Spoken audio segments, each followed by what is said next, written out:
If you are in your 20s, assuming an average lifespan, you have roughly 1 billion seconds left to live. Which is just, a staggering number to actually conceptualize. Right.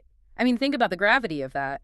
You are quite literally a billionaire. Yeah, you possess this massive fortune in the absolute most finite currency in the universe. But instead of fiercely guarding it, you're likely trading it away for pennies on the dollar. You're sitting in traffic, stressing over arbitrary deadlines, or just sacrificing your physical vitality. All because society has handed you this completely broken scoreboard. Exactly. I mean, we've been conditioned since childhood to believe that the only real metric of a well-lived life is the accumulation of, well, purely financial wealth. And it is the ultimate diagnostic tragedy of modern life, really.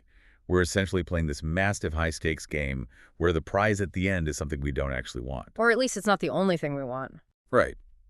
When you measure success using a single, isolated metric like net worth, you create a dangerous distortion. You end up optimizing for one variable while letting the entire surrounding ecosystem just completely collapse. Yeah. And that is precisely what we are doing today in this deep dive. We are taking a hammer to that broken scoreboard. I love that. We've got a fascinating stack of source materials today, and our mission is to extract the absolute best insights on how to build a practical, holistic blueprint for a truly wealthy life. Which means looking across all dimensions, not just the bank account. Exactly. We're going to explore the psychology of abundance, the hidden daily habits of the truly prosperous, and a groundbreaking framework that splits wealth into 5 distinct interconnected categories. It's a total paradigm shift. Okay, let's unpack this, because before we construct this new framework, we have to examine the pathology of the old one. Who do? Why does the traditional pursuit of pure financial wealth so reliably lead to absolute misery? Well, it begins with what the texts identify as the scarcity illusion. The scarcity illusion. Right. Because, human beings evolved to survive in environments where resources were genuinely scarce, which means our brains are heavily biased toward hoarding. Yeah, that biological wiring. Exactly. But in the modern context, this wiring traps us in 2 opposing behavioral extremes. And the first one is the fantasy thinking. Right. On one end of the spectrum, you have fantasy thinking. This is that incredibly pervasive modern idea of magical manifestation. Oh, right. The belief that you can simply sit in a room, visualize abundance, and the universe will just, deliver it without any friction or effort. Which completely ignores the physical reality of action, right? Like competence and value creation. It's essentially a passive form of entitlement dressed up as spiritual enlightenment. It is. It really is. But the opposite extreme is equally destructive and arguably, more socially acceptable. The constant hustle. The glorification of the endless grind. It's the mindset that dictates you must sacrifice your sleep, your relationships, your physical health on the altar of productivity. Because it assumes that pure suffering is the only path. Right. Pure suffering and aggressive hoarding of capital is the only path to safety. But both of these extremes, passive fantasy and aggressive hustle, they're rooted in a profound fear that there is simply not enough to go around. But the sources reveal a completely different set of mechanics for people who are operating at the absolute pinnacle of global prosperity. They do not operate on a hoarding model. No, they operate on an energy exchange. There's this universal principle highlighted across all the data giving actually precedes receiving. Yeah. And there is a mind-blowing example in the materials about a world-famous luxury watchmaker. Oh, this was fascinating. Right. The brand, everyone visualizes the crown logo when they think of ultimate status. But what is completely hidden from the public is that this colossal enterprise is secretly structured as a non-profit organization. Wait, really? A nonprofit? Yes. What's fascinating here is the underlying mechanics of that corporate structure. To the traditional MBA mindset, it makes zero sense. How do they even operate? They funnel massive, staggering amounts of their profit into charitable causes, agricultural development, and environmental protection. They keep essentially nothing for themselves in the traditional corporate hoarding sense. Wow. And yet they remain at the absolute undisputed pinnacle of global success and desirability. Exactly. Because average thinking tells us that if you want a massive reservoir of water, you build a dam and block the river entirely. But true prosperity operates on flow. Yeah. If you block a river, the water doesn't become a beautiful, pristine lake. It stagnates. It becomes a toxic swamp. That's a great analogy. Because Huh. when you operate from a place of pure hoarding, you're signaling to the world and to your own subconscious psychology that you are in danger. You're terrified of losing it. Right. You become hyper-fixated on protecting your little pile of resources, which puts your brain into a defensive low-level state.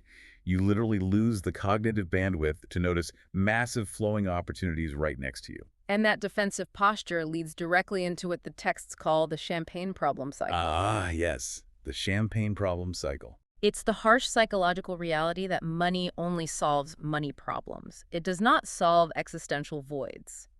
It won't repair a shattered marriage. No, and it won't give you a profound sense of purpose. And it absolutely cannot cure the human biological drive to constantly compare ourselves to our neighbors. Let's talk about that comparison drive, because the text upgrades our understanding of this, way beyond the cliche of just, keeping up with the Joneses. Yeah, it digs into the actual neuroscience of it, like the story of the guy who buys a massive yacht. Right. He gets the yacht, he's thrilled for 5 minutes, and then his joy is entirely destroyed when a slightly larger yacht docks right next to his. It's the hedonic treadmill, driven by dopamine baseline shifting. This is a critical mechanism to understand. Dopamine is not the chemical of reward. Wait, it's not. No, it is the chemical of anticipation and motivation. When you set a massive financial goal, your brain produces dopamine to drive you toward it. Okay, I follow you. When you finally achieve it, say, you sell your company for generational wealth, you get a massive dopamine spike.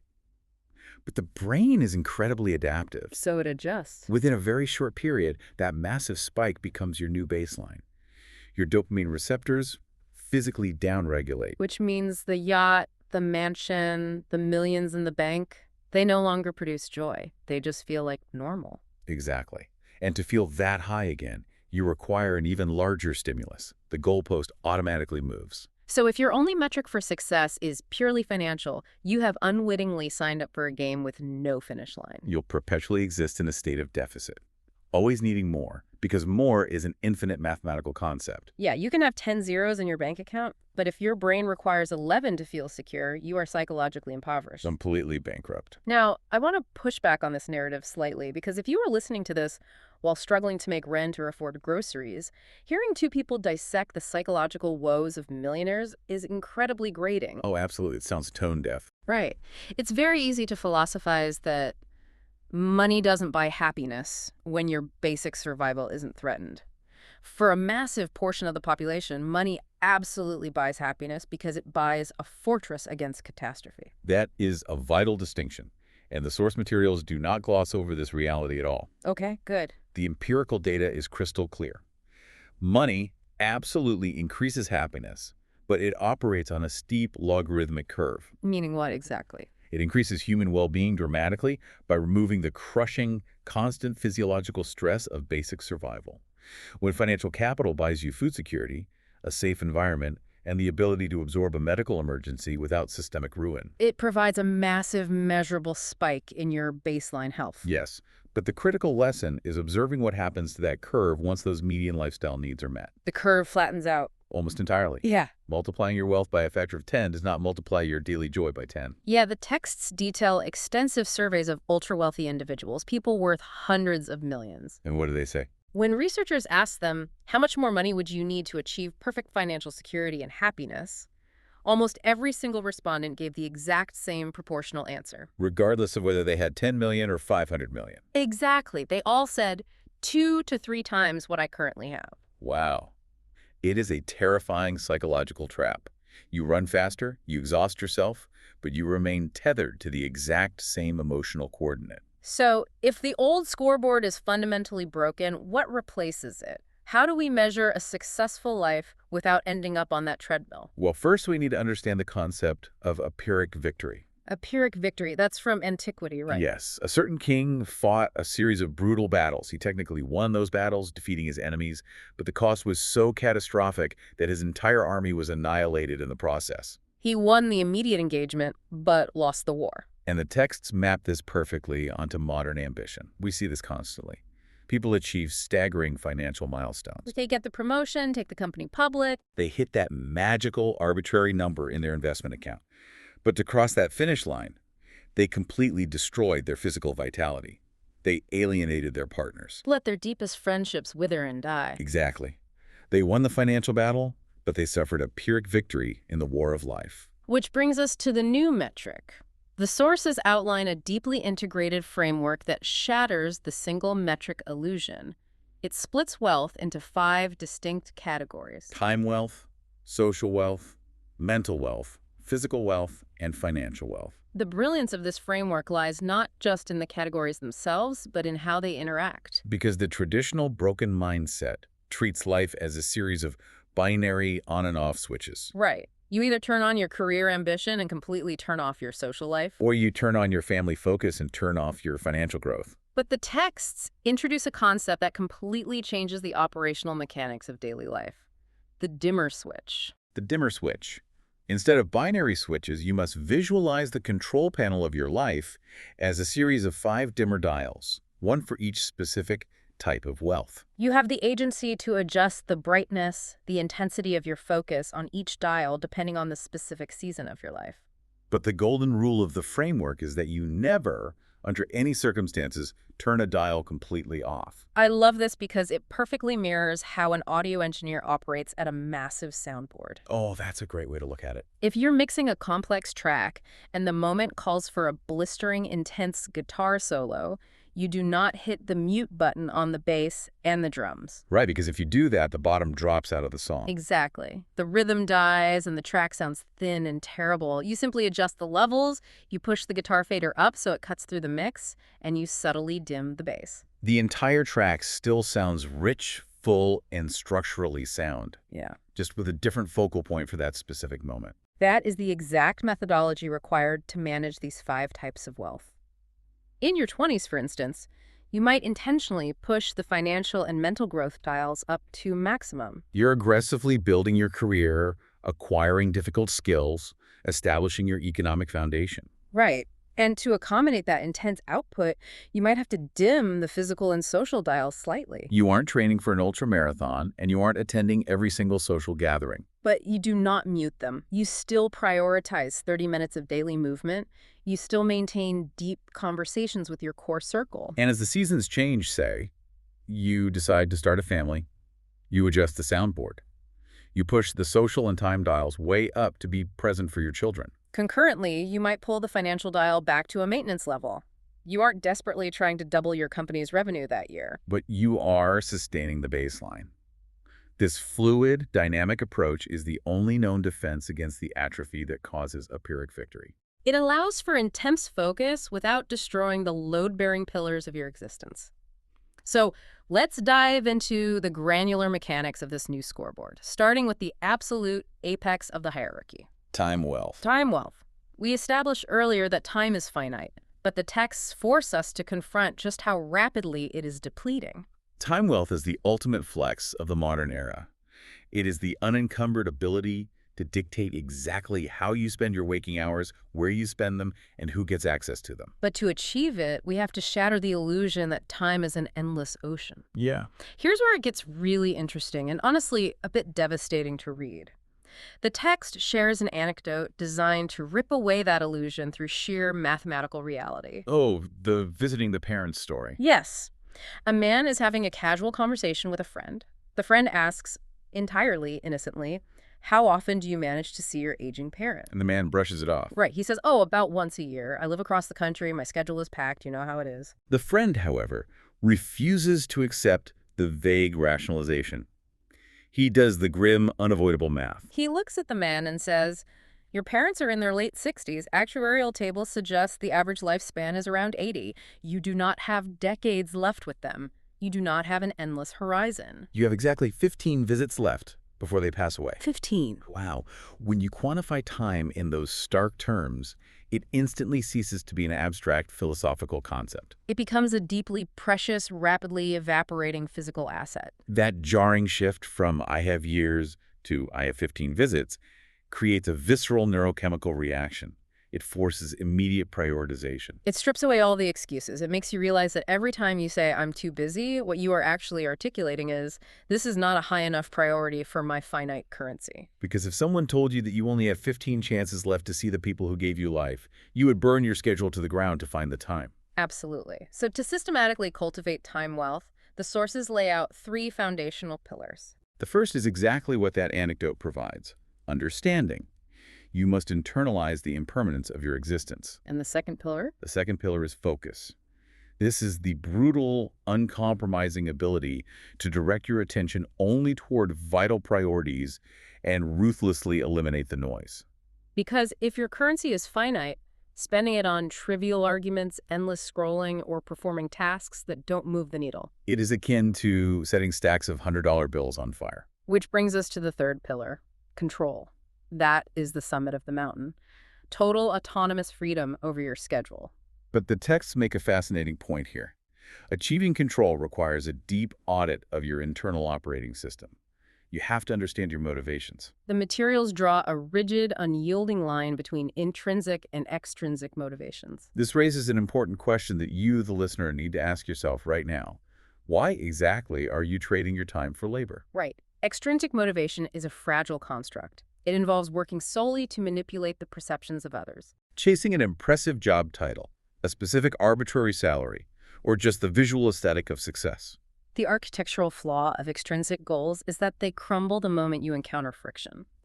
If your only goal is to look successful, the moment someone else looks more successful, your motivation collapses into resentment. Intrinsic motivation, however, is practically shatterproof. The sources illustrate this with the example of a woman whose drive to generate income was virtually indestructible. Her motive wasn't to hit a specific monetary figure just to signal her value to society, right? Exactly. Her motive was entirely intrinsic. She was fiercely determined to earn a living so she could exercise complete autonomy over her choices and secure a specific, peaceful reality for her children.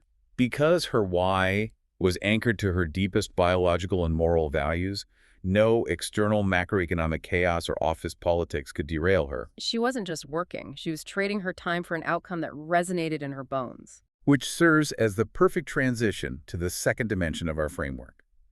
Having total autonomy over your schedule is a hollow victory if you do not have the right tribe to share it with. You could be the ultimate time billionaire, but if you are sitting alone in an empty, echoing fortress, you are profoundly destitute. This brings us to the complex mechanics of social wealth. The texts point out something terrifying about human relationships.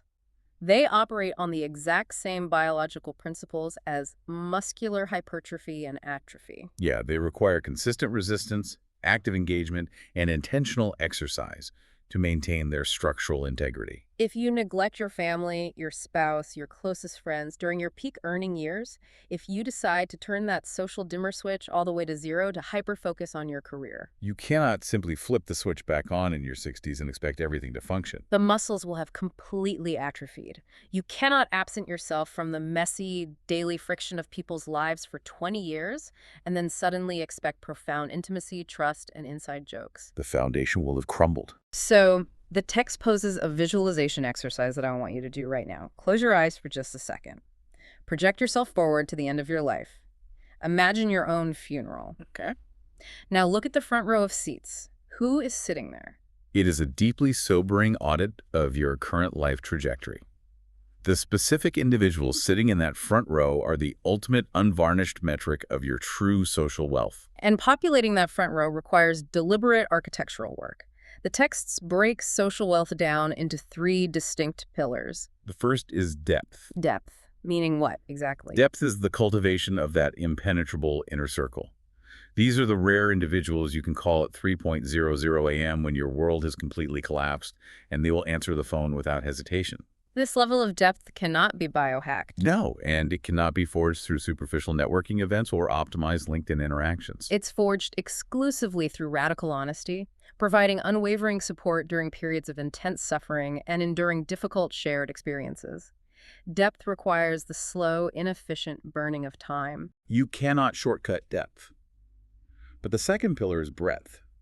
This is your wider ecosystem. It includes your community, your colleagues, the people in your neighborhood, your extended network. Breadth provides a vital sense of belonging. It exposes you to continuous learning and diverse viewpoints, and connects you to a narrative larger than your own ego. So a healthy social ecosystem requires both the unshakable anchor of the deep front row and the wide, expansive net of the broader community. The third pillar of social wealth is where the texts introduce an incredibly nuanced distinction regarding human nature. Status. Ah, status. Specifically, the violent clash between earned status and bought status. Now, I have to admit, when I first encountered the word status in these materials, my immediate reaction was to reject it. Isn't the desperate chase for status the exact toxic behavior that traps us in the bigger yacht cycle we just dismantled? It is a completely logical pushback. But the text reframes status through the lens of evolutionary biology, which changes the context entirely. Yes. Human beings are hardwired at a neurological level to monitor and seek status. For hundreds of thousands of years, higher status within the tribe dictated your access to caloric resources, physical protection, and reproductive opportunities. It was a literal mechanism of survival. Yes, you cannot meditate away millions of years of evolutionary wiring. The fatal error of the modern world is not the biological desire for status. It is the synthetic type of status that modern capitalism tricks us into pursuing. Ah, the trap of bought status versus the reality of earned status. Precisely. The modern economy thrives on selling us bought status. This is the leasing of the luxury vehicle, the VIP access, the designer logos, the curation of a flawless, wealthy aesthetic on social media. The fundamental flaw of bot status is that it is entirely ephemeral. It only elevates your social standing until you share a room with someone who purchased something slightly more expensive. It traps you in a perpetual state of inferiority, constantly placing you at the absolute bottom of the next tier up. It triggers the exact dopamine dysregulation we discussed earlier. But true social wealth is anchored in earned status. This is the profound, quiet respect of your peers. It is the loyalty of a loving family that genuinely desires your presence, not just your financial provision. It's the hard-won wisdom you've accumulated through decades of trial and error, or the physical vitality you have maintained through unrelenting discipline. You cannot purchase earned status with leveraged debt. It demands the sustained investment of character, integrity, and genuine effort. And the beauty of earned status is that it is permanent. It is completely immune to the fluctuating bank accounts of your neighbors. So we have established time wealth, and we have built the architecture of social wealth. You possess autonomy over your schedule, and you are surrounded by a deeply connected tribe. But here is the terrifying paradox. You can have all of that and still feel completely hollow inside if your internal hardware is corrupted. This is where external wealth meets internal chaos. Yeah. We must explore mental wealth. It is the ultimate bottleneck. You can have all the free time and friends in the world, but if your mind is a chaotic, ruminating, purposeless mess, you are still living in poverty. The sources deconstruct mental wealth into three critical areas: purpose, growth, and space. Let's start with purpose, or what the text refers to as your reason for being. The concept of a reason for being is often shrouded in unnecessary mysticism. The text does a brilliant job of demystifying it. Society often implies that to have a purpose, you must possess a grand, world-altering mission, eradicating a global disease or revolutionizing an industry. If that is your genuine purpose, fantastic. But it absolutely does not have to be grand to be valid. It simply needs to be deeply personal and fiercely authentic to your internal values. Your purpose could be raising resilient, compassionate children, achieving mastery in an obscure craft, or simply tending to a garden. It functions as a psychological anchor that guides your micro-decisions and keeps your nervous system regulated when external circumstances devolve into chaos. It is the internal why that makes the external how bearable. But alongside purpose, the mind requires continuous growth. Cultivating mental wealth necessitates keeping the engine of neuroplasticity active. You have to maintain a state of childlike curiosity. The text outlines specific, high-leverage techniques for this, such as the Feynman technique, constantly attempting to teach the complex concepts you're learning to others. The act of translating complex data into simple explanations forces your brain to identify gaps in your own understanding, solidifying the neural pathways and keeping your cognitive machinery sharp. Yet, both purpose and growth are functionally impossible to sustain without the third and perhaps most endangered pillar of mental wealth: space. Space. In an economy built entirely on harvesting human attention, space feels like the ultimate unattainable luxury. It is the rarest commodity. Space is a cognitive capacity to entirely disconnect from the input stream. It is the ability to sit in a room in absolute silence and actually tolerate and eventually listen to the frequency of your own internal voice. This requires intentionally starving the brain of the constant, unrelenting drip of, well, everything. Social media algorithms, urgent emails, and the 24-hour news cycle. Neurologically, this silence activates the default mode network in the brain, which is the system responsible for synthesizing information, forming deep insights, and constructing your sense of identity. When you never have space, you never synthesize, you just react. I absolutely love the metaphor shared in the text from a prominent author regarding this exact concept. She argues that the absolute secret to navigating life is figuring out how to put yourself in the optimal lighting. Right. For some individuals, their psychological lighting is the glaring, intense spotlight of a massive stage. They draw energy from public speaking, dominating massive boardrooms, and operating in high-stakes, high-visibility environments. But for others, their optimal lighting is the quiet, solitary, focused glow of a desk lamp in an otherwise empty room. And the critical insight is that neither environment is inherently superior. But we live in a culture that exclusively rewards and glorifies the spotlight. What's fascinating here is the text's blunt assertion. Speaking is not the same as thinking.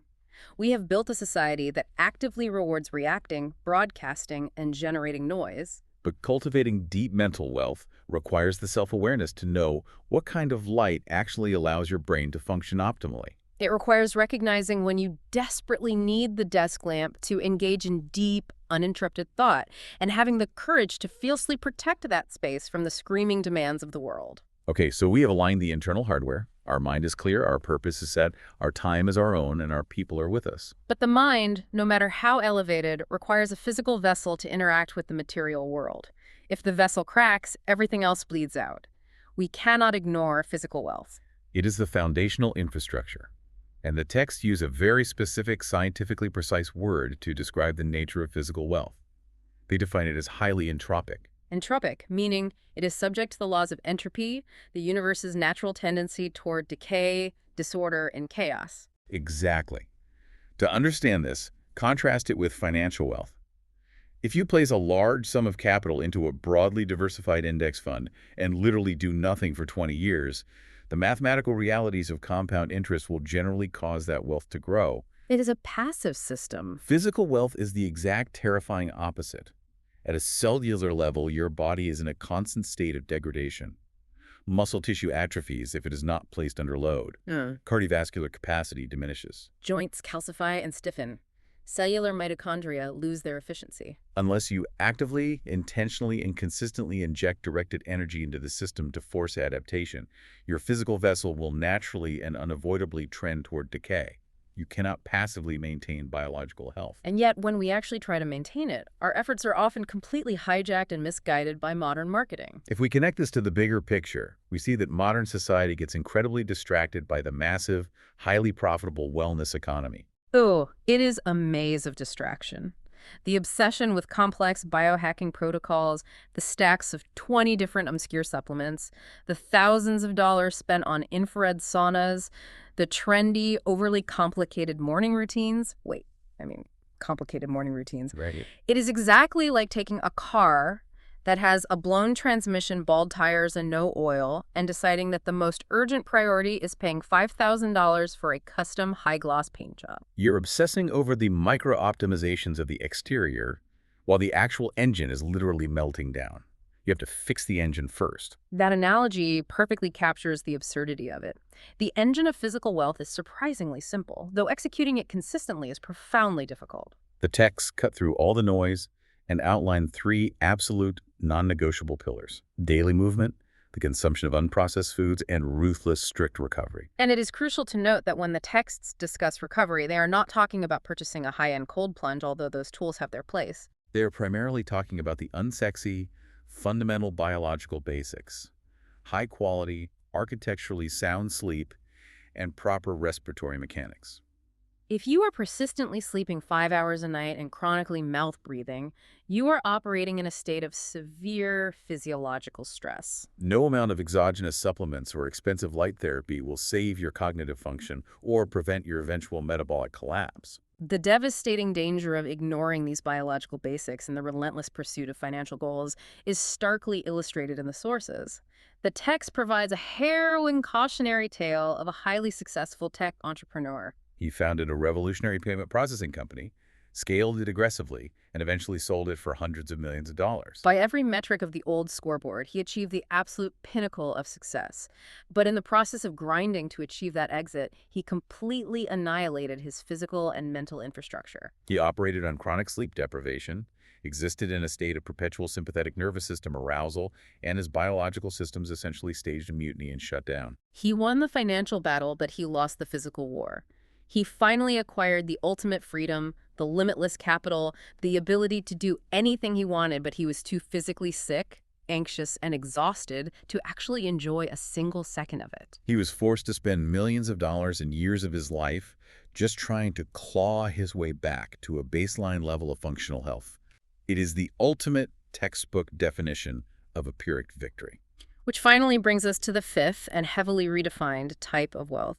With the foundations of time, social, mental, and physical wealth firmly established and fiercely protected, we can finally examine financial wealth. But we must view it through a completely transformed lens. Yes, this is the paradigm shift. We must view financial wealth not as the master, not as the ultimate metric of human value, and not as the end goal, but simply as a tool. A highly effective utilitarian tool whose primary overriding function is to protect, defend, and facilitate the other four types of wealth. But to effectively wield money as a tool, you first have to clearly define what it is you're trying to build. You have to lock down the psychological concept of just enough. This circles back perfectly to the hedonic treadmill and the champagne problems. The fatal danger of operating with an undefined, vague financial goal is subconscious inflation. If you do not explicitly define what enough means for you, the goalposts will move automatically without your permission. You hit a net worth of 1 million, and suddenly your brain rationalizes that you actually need 5 million to be safe. You hit 5 million, and your peer group shifts, and suddenly you need 20 million. It is an endless, exhausting spiral. The text urges the reader to halt the spiral by getting incredibly, almost uncomfortably granular about defining their just enough. It cannot be a vague feeling of being rich. It must be a mathematically quantifiable reality. Right. The texts challenge you to visualize it in extreme detail. What does a perfectly ideal yet realistic random Tuesday look like in your life? Where specifically are you living? What exact quality food are you eating for breakfast? Who are you spending the afternoon with? Are you reading in the sun? Are you deep focused on a passion project? Once you define the exact parameters of that random Tuesday, you can sit down and calculate exactly how much financial capital is required to sustain it. And the revelation for most people is that the actual number required to fund their ideal Tuesday is orders of magnitude less than the tens of millions society constantly brainwashes them into believing they need. Once you have mathematically defined your just enough, you can systematically build the 3 pillars of financial wealth required to achieve it. The first pillar is generating income. The texts emphasize that this is not merely about negotiating a slightly higher salary at your current job. It is about the deliberate acquisition of highly marketable meta skills. Meta skills, Yeah. foundational competencies that transcend specific fragile industry skills like advanced sales psychology, system design, coding, or complex data analysis. These are skills that make you inherently valuable and adaptable, regardless of violent macroeconomic shifts or technological disruptions. The second pillar is managing expenses. Because it is a mathematical certainty that it does not matter how much capital you generate if your lifestyle inflation consumes all of it. The gap between your generated income and your managed expenses is the actual literal space where your freedom is forged. That gap is the tool. If there is no gap, you have no leverage. And the third pillar is long-term investing. You take that gap, that hard-won safe capital, and you deploy it into compounding assets. The texts discuss various traditional vehicles like index funds, real estate, or the creation of scalable digital products. But it introduces an absolutely critical filter for selecting these assets, the hassle versus return matrix. I found this concept to be a massive light bulb moment. Traditional finance only teaches you to evaluate investments based on their projected financial yield. But this matrix demands a holistic evaluation. Imagine an investment, say, acquiring and managing a large portfolio of short-term vacation rental properties. It might project a phenomenal financial return. But if that investment requires you to constantly deal with tenant disputes, manage cleaning crews, and answer emergency plumbing calls at 2 a.m., it represents a massive amount of hassle. It is actively, aggressively stealing your time wealth and your mental wealth. The texts argue forcefully that you must evaluate every single investment, not just on the dollars it yields, but on how much structural hassle it introduces into your entire ecosystem. Because if you fail to utilize that matrix, you inevitably fall right back into the original trap. You allow the pursuit of financial wealth to cannibalize all other forms of wealth. To drive this point home with absolute finality, the texts share a chilling historical record regarding one of the most prolific, wealthiest merchants in human history. This historical account is genuinely unsettling. He was a literal titan of industry, amassing a personal fortune that rivaled the GDP of entire empires. He possessed more capital than any human could spend in 1,000 lifetimes. But his psychology was completely consumed by the scarcity illusion. He dedicated his entire existence, every single waking moment, to the sole, obsessive pursuit of accumulating more money. He explicitly and proudly declared to his contemporaries that he would never retire, that he would continue to aggressively accumulate wealth until the very moment of his dying breath. And he executed that plan flawlessly. He did exactly that. But what was the actual lived reality of that outcome? The outcome was catastrophic destruction across every other dimension of his existence. He died completely isolated in a palatial estate. He was entirely alienated from his children. His wife had long since left him to find emotional connection elsewhere. And as he lay on his deathbed, taking his final breaths, he was surrounded not by a loving front row of family and deep friends, but exclusively by hired assistants and legal retainers waiting to divide the estate. He had achieved infinite financial wealth, but he died utterly bankrupt in time, social, mental, and physical wealth. It stands as a profound, flashing red warning light from history. So, what does this all mean for us? How do we know when we have successfully navigated this matrix? How do we know when we have reached the optimal level of financial wealth without mutating into that tragically isolated merchant? The sources define the ultimate final goal as reaching the fifth level of financial independence. This specific level is achieved at the exact mathematical moment when your passive income, the cash flow generated automatically by your compounding assets, completely divorced from your active daily labor, exceeds all the calculated costs of your desired lifestyle. It is the moment your passive income comfortably exceeds the cost of that perfectly defined random Tuesday we talked about. Precisely. When you cross that specific threshold, you have achieved absolute, unassailable freedom. Money fundamentally ceases to be a constraint or a source of existential dread, and it fully transitions into a pure utilitarian tool. You now possess the ultimate luxury of the human experience, the ability to seamlessly trade your excess financial wealth back into the other four domains. You can use your capital to buy back your time, to fund deeply meaningful experiences with the people in your front row, to invest in the quiet space necessary for your mental clarity, and to dedicate high-quality resources to your physical vitality. It all comes together into a single, cohesive reality. True wealth is not a solitary number printed on a bank statement. It is a deeply interconnected, delicately balanced ecosystem. If you become obsessed with one metric, if you violently push the dimmer switch on financial wealth up to the absolute maximum and allow the physical and social dials to sit at zero for years, the load-bearing walls of your life will eventually collapse under the structural imbalance. The immediate challenge for you as you absorb this framework is to conduct a radically honest audit of your own internal soundboard today. Look closely at all 5 types of wealth. Where exactly are your dials set right now? Are you operating under the delusion of the scarcity illusion, sprinting endlessly on a treadmill, chasing a bigger yacht that is biologically incapable of satisfying you?